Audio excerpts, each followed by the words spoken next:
Chapman nació en Texas en 1955. Su padre, David Curtis Chapman, fue sargento de la Fuerza Aérea de Estados Unidos y su madre, Catherine Elizabeth, era enfermera. Chapman declaró que tenía miedo a su padre cuando era niño, ya que éste maltrataba físicamente a su esposa e hijos. También fantaseaba con tener el poder de un dios sobre un grupo de pequeñas personas imaginarias. A los 14 años de edad tomaba sustancias ilegales, se salteaba las clases y una vez huyó de su casa y vivió en la calle durante 2 semanas. Chapman declaró que era una víctima de acoso escolar debido a que no era un buen atleta. En ese momento su banda favorita era los Beatles y siempre soñaba con alguna vez conocer a su ídolo. Saltándonos en la mañana del 8 de diciembre de 1980, partió desde el Hotel Sheraton tras dejar cosas personales en su habitación para que la policía lo encontrara. Chapman compró un ejemplar de El Guardián entre el centeno. Más tarde, pero aún por la mañana, se encontró con el ama de llaves de Lennon, quien acababa de sacar a Sean Lennon de 5 años de edad a dar un paseo. Chapman se acercó para estrechar la mano de Sean y dijo que era un niño hermoso, citando la canción de Lennon, Beautiful Boy. Lo siguiente que hizo este hombre quedó marcado en la historia de la música. Cuando apenas John Lennon salió de su limusina, Chapman procedió a terminar con John Lennon. ¿Pero por qué lo habrá hecho? ¿Por algún odio hacia el cantante? ¿O por obtener la fama que tanto deseaba? Hasta ahora nadie sabe cuáles eran sus intenciones, pero sí logró dejar un vacío enorme en la vida de muchos. Esta es la historia de John Lennon, sus últimos días y el por qué terminaron con su vida. Acompáñenme. Antes de empezar con el video, te invito a que te suscribas y active la campana para no perderte más hechos históricos como este.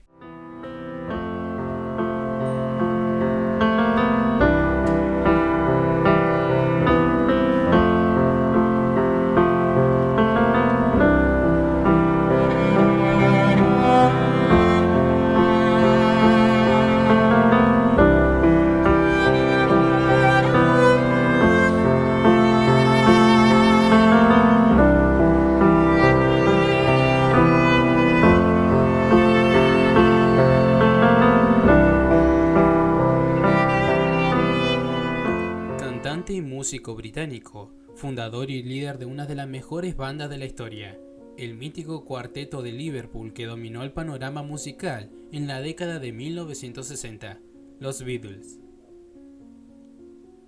Promovía la idea de que todos somos una nación, un mundo y una sociedad.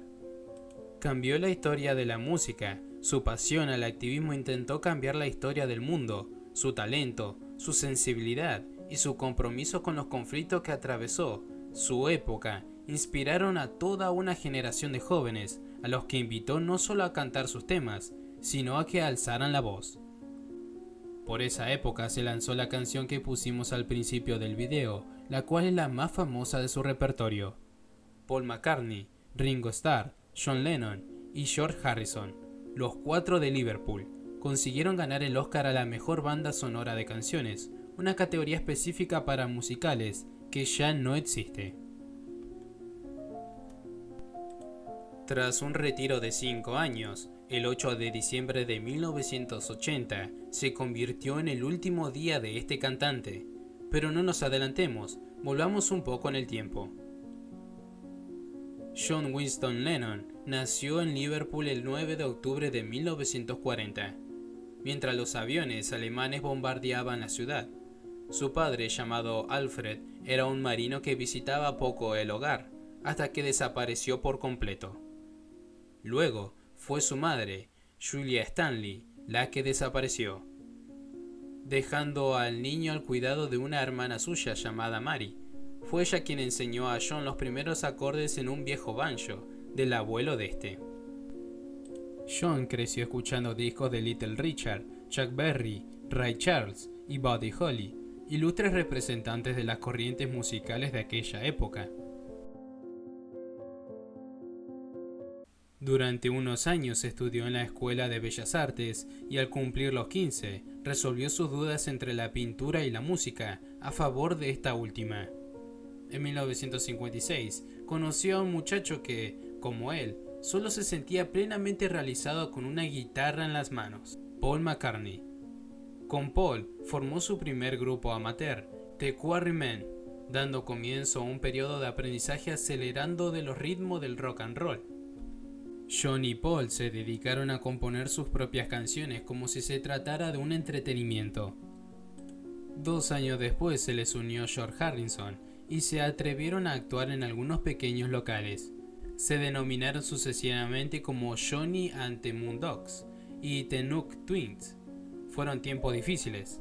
La madre de John murió en 1958, atropellada por un policía borracho. A lo largo de 1959, John buscó trabajo infructuosamente, pero su vitalidad, su juventud y su amor por la música hicieron que no perdiese la esperanza. A principios de 1960, el grupo renació con el nombre de Long John and the Silver, prolijo nombre que se redujo a The Silver Beatles antes de quedarse en The Beatles. El término provenía de un juego de palabras inventado por el propio Lennon. El grupo de acompañamiento de Buddy Holly se llamaba The Crickets o Saltamontes, y John se inspiró en ellos para mezclar el término musical beat, característico de toda una generación, y la palabra Beatles, escarabajos. En 1961, el propietario de una tienda de discos llamado Brian Epstein los descubrió en ese antro. Fue una revelación, aunque no tenía ninguna experiencia en ese terreno. Epstein se ofreció como manager a cambio de un 25% de los ingresos. A partir de ese momento, la carrera de los Beatles se disparó hacia el éxito, con la incorporación como batería de Ringo Starr en 1962. El grupo ya estaba completo y preparado para hacer frente a lo que se avecinaba, la más loca historia de triunfos y gloria. Sus canciones, editadas por el sello EMI, empezaron a copar la lista de las superventas.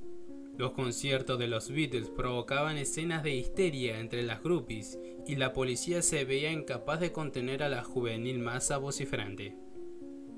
La Beatlemanía se difundió por Europa, luego por Estados Unidos y más tarde llegaría al resto del mundo, incluido a los países socialistas. Las piezas de los Beatles, compuestas en su mayor parte por John y Paul, se caracterizaban por los hallazgos melódicos y armónicos, dentro de lo que después se ha llamado el sonido Liverpool. Además, los miembros del grupo se distinguían por un nuevo estilo en la industria y el corte de cabello, y por una actitud alegremente desafiante. Protagonizada en especial por Lennon, en las conferencias de prensa y en las entrevistas, aquellos muchachos tomaban el pelo a sus interlocutores y se manifestaban como tipos ingeniosos, divertidos y despreocupados. Sin embargo, Brian Epstein falleció en 1969. Lennon contrajo matrimonio con Gibraltar al año siguiente con la japonesa Yoko Ono, enigmática mujer cuyo nombre significaba hija del océano. Ambos hechos fueron jalones de una separación anunciada, problemas financieros, celos artísticos entre John y Paul, deseos de crear sin el lastre de acomodarse al grupo. Todos estos elementos decretaron la disolución del conjunto en abril de 1970. Lennon pronunciaría el fin del grupo y de la llamada década prodigiosa con otra frase: "El sueño se ha acabado". A lo largo de los años 70, mientras sana las heridas de la ruptura con la reconciliación pública de John y Paul, circulará periódicamente el rumor de una próxima reunión. Varios empresarios llegaron a ofrecer sumas fabulosas para congregarlos en un escenario, pero todo sería en vano. Cada uno vuela por su cuenta, libre ya del yugo de los Beatles. Para Lennon, los años 70 iban a ser de una enorme vitalidad. Por un lado, se convirtió en un activista del pacifismo. Las fotos de su luna de miel en la habitación de un hotel de Ámsterdam, donde aparecía con su esposa, es un gesto de elemental naturalidad, que dieron la vuelta al mundo. Con Yoko había formado la Plastic Ono Band, y con ella publicó una docena de discos de larga duración. Su talento como compositor y letrista siguió manifestándose en temas como Give a Piece of Chance, Power of the People o Sometime en New York City. Pero su éxito indiscutible fue Imagine, un tema intensamente personal, editando en 1971, que contenía la canción del mismo nombre cuyo texto llegaría a ser todo un manifiesto pacifista en aquella década conflictiva. En 1975, John desaparecerá totalmente de la circulación y se dedicará a la vida familiar. Durante 5 años, sus apariciones en público fueron escasas y extraordinarias. Parecía que ni una sola nota ni una palabra más iban a salir de su boca. Pero en 1980 el famoso Beatle, enclaustrado, salió de su mutismo para grabar con Yoko el álbum titulado Double Fantasy. En él pregonaba su eterno amor por su esposa y su hijo con los simples y pegadizos estribillos de siempre. En otoño de ese año, al explicar los motivos de su regreso a los estudios, Lennon aseguraba que hay gente irritada porque no hacía música. Si hubiera fallecido en 1975, solo hablarían de lo fantástico que era y cosas así. Lo que les enfurece es que yo seguí viviendo y decidí que lo más importante era hacer exactamente lo que me apetecía. En esos 5 años de silencio he aprendido a liberarme de mi intelecto, de la imagen de mí mismo que yo tengo. Las canciones que hago surgen de forma natural, espontánea, sin pensar conscientemente en ellas. En cierta forma es como volver al comienzo. Tengo la sensación de que estoy ante mi primer disco. Luego de declarar estas palabras, día después, llegaría el enigmático 8 de diciembre de 1980. Alrededor de las 5 salieron otra vez, y su destino era el estudio donde trabajarían en la mezcla de un tema que había quedado fuera de su último álbum. Era normal que a la entrada del domicilio se congregaran numerosos fanáticos para tratar de conseguir un autógrafo, y en esta oportunidad no fue la excepción. Muchas veces Lennon solía tomarse algunos momentos para atenderlos. Esa tarde del 8 de diciembre firmó un autógrafo en su último disco a un hombre corpulento, con anteojos. Después, acostumbrado como si fuera una firma más, le preguntó: ¿es todo lo que quieres?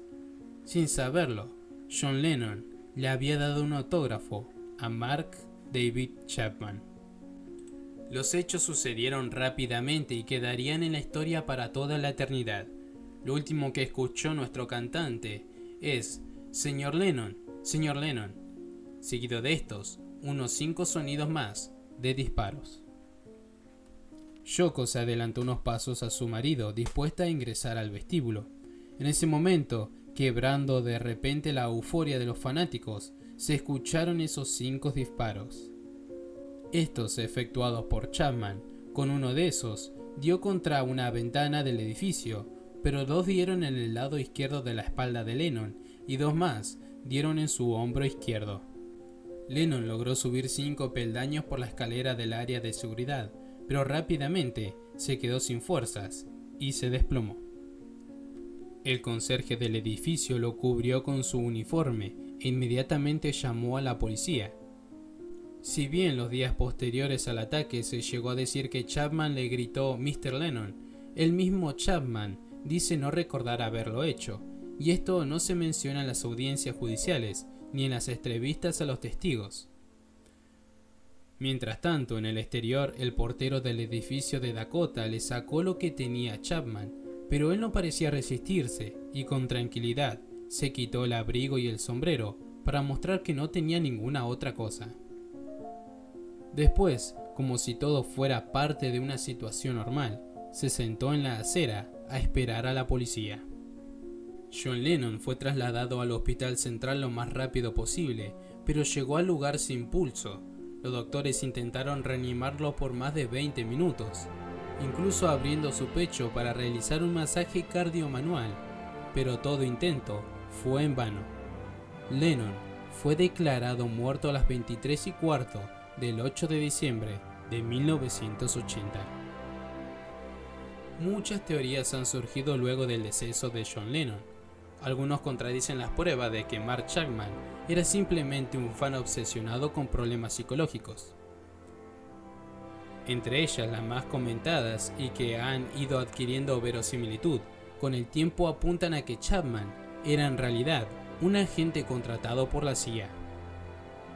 Todo esto para ejecutar a la figura de Lennon. Resultaba incómoda para el gobierno de Estados Unidos de América a raíz de su activismo y de sus protestas en contra del sistema capitalista y las guerras entre otras campañas. Después del deceso de Lennon, Yoko dijo alguna vez: si solo se hubiera concentrado en seguir escribiendo bonitas canciones, hoy todavía estaría vivo. Estoy segura de que puso en aprieto a más de un político en el mundo. Más allá de la información que conocemos, nunca se ha establecido un vínculo concluyente. Hubo hipótesis de la conspiración gubernamental alrededor del deceso del ex-Beatle. Nunca terminó de cerrar. Hay un centenar de teorías desopilantes que podemos encontrar en internet.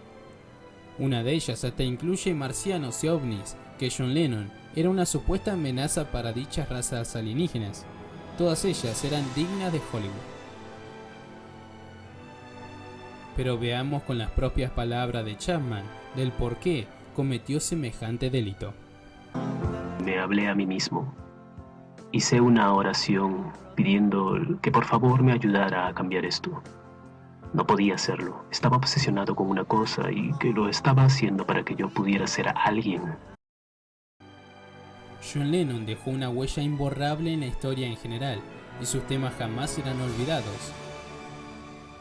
Hasta él creó una de las mejores bandas, con la que obtuvieron 9 premios Grammy, grabaron 13 discos en estudio, tuvieron ventas superiores a 600 millones de discos en el mundo, y ganaron 6 discos y 9 canciones, con la cual se integraron al Salón de la Fama del Grammy.